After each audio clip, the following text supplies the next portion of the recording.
Assalamualaikum warahmatullahi wabarakatuh. Tema kali ini adalah writing positive, negative, and persuasive message.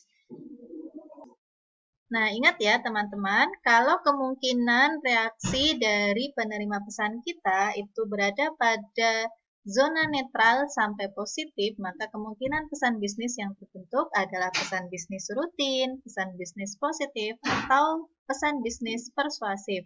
Adapun jika kemungkinan penerimaan audien berada pada kondisi netral hingga negatif, maka kemungkinan pesan bisnis yang terbentuk adalah pesan bisnis rutin dan pesan bisnis negatif.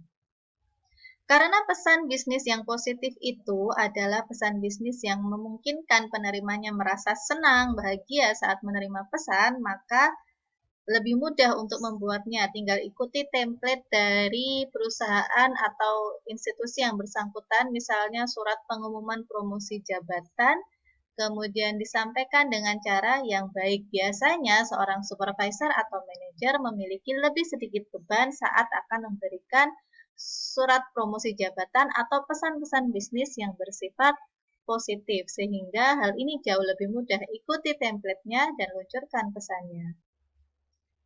Adapun pesan bisnis yang memungkinkan penerimanya merasa tidak nyaman saat mendapatkan pesan tersebut, maka kita perlu menjadi lebih berhati-hati saat membuat pesan bisnis negatif. Sebelumnya kita sudah pernah mengelaborasi berbagai analisis masalah yang diperlukan untuk meluncurkan pesan bisnis negatif.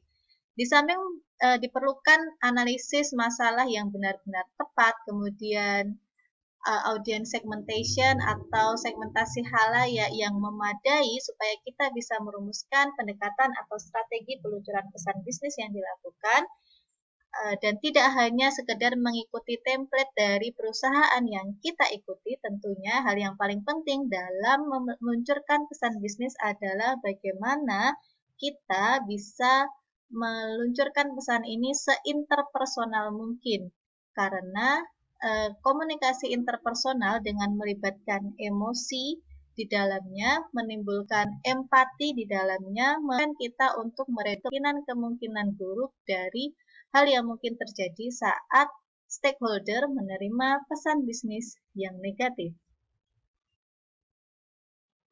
Mari kita sekarang fokuskan pada pesan bisnis persuasif, di mana meskipun secara umum dia seringkali dimasukkan dalam pesan bisnis positif, tapi karena spesifikasi dari tujuan pesan ini, yakni call for action, meminta atau mengharapkan dengan sungguh-sungguh agar sasaran itu melakukan suatu tindakan tertentu yang diharapkan, maka pesan persuasif dibedakan dari pesan positif. Tentunya misalnya kita meluncurkan surat penawaran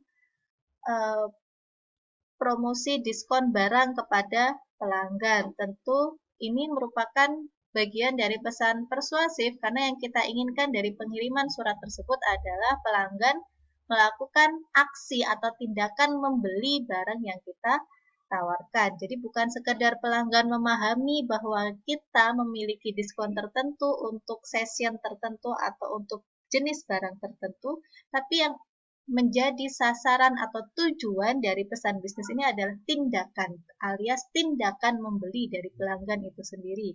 Ini tentu hanya menjadi salah satu contoh dari pesan persuasif. Nah, mohon untuk dicatat beberapa hal yang perlu ditekankan saat kita membuat pesan persuasif. Tentunya kita harus meng-highlight apa sih keuntungan-keuntungan dari keuntungan-keuntungan yang bisa didapatkan oleh stakeholder yang menerima pesan persuasif ini saat dia melakukan tindakan yang kita inginkan. Jangan lupa untuk membuat pesan yang dengan nada sepromot mungkin, memberikan informasi yang cukup detail, dan melakukan persuasi yang memadai. Perlu diingat untuk tetap melakukan segmentasi halayak, karena ini menyesuaikan dengan pendekatan yang akan kita ambil atau strategi yang kita perlukan. Misalnya, kita memiliki produk yang berbeda untuk segmentasi halayak yang berbeda. Seperti Kompas, misalnya ada majalah yang ditujukan untuk remaja, ada produk majalah yang ditujukan untuk wanita karir, ada produk majalah yang ditentukan untuk wanita remaja menuju dewasa. Nah, tentu pendekatan yang dilakukan saat menawarkan surat penawaran atau pengumuman penawaran promosi menjadi berbeda. Tidak mungkin menggunakan bahasa yang sangat formal misalnya untuk promosi penawaran diskon bagi produk majalah yang ditujukan bagi anak-anak remaja, atau bisa juga Kompas Gramedia misalnya menggunakan pendekatan yang formal untuk mereka yang tersegmentasikan dalam wanita karir. Dan terakhir adalah jangan lupa usahakan melakukan pesan persuasif dengan seinterpersonal mungkin dengan melibatkan emosi supaya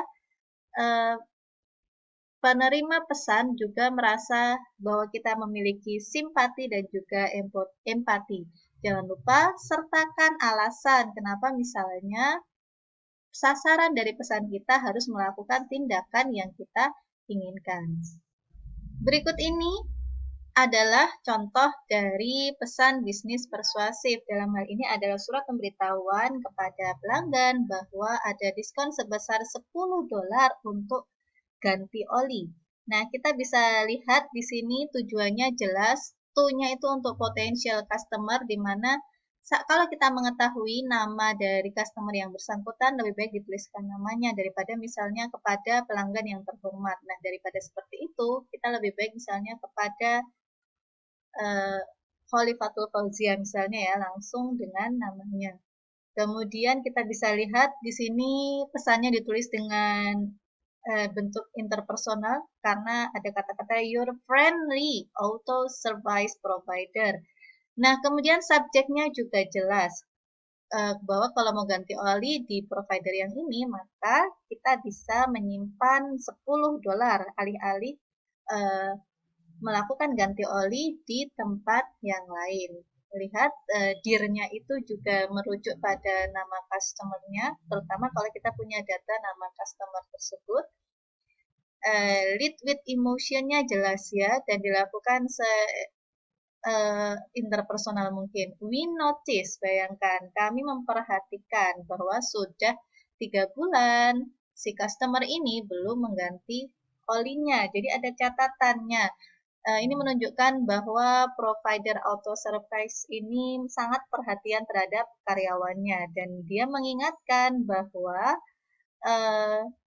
ini menggunakan kalimat yang luar biasa ya. When you take care of your car, it takes care of you. Jadi bahasanya sangat friendly. Kemudian we'd like to offer you $10 of your next oil and filter change this month. Nah, kemudian dibuatlah kalimat yang merujuk pada aksi. Apa yang harus dilakukan di sini ditujukan secara detail. Ada informasinya. Apa yang harus dilakukan kalau misalnya mau ganti oli bulan ini dengan cara yang mudah dan menyimpan $10 lebih banyak. Dalam hal ini adalah please email, call, or stop by and will help you keep your car in excellent health. Begitu ya teman-teman. Jadi ini adalah contoh dari pesan bisnis persuasif. Bagaimana? Sudah siap untuk membuat pesan bisnismu sendiri? Semoga Allah memudahkan. Assalamualaikum warahmatullahi wabarakatuh.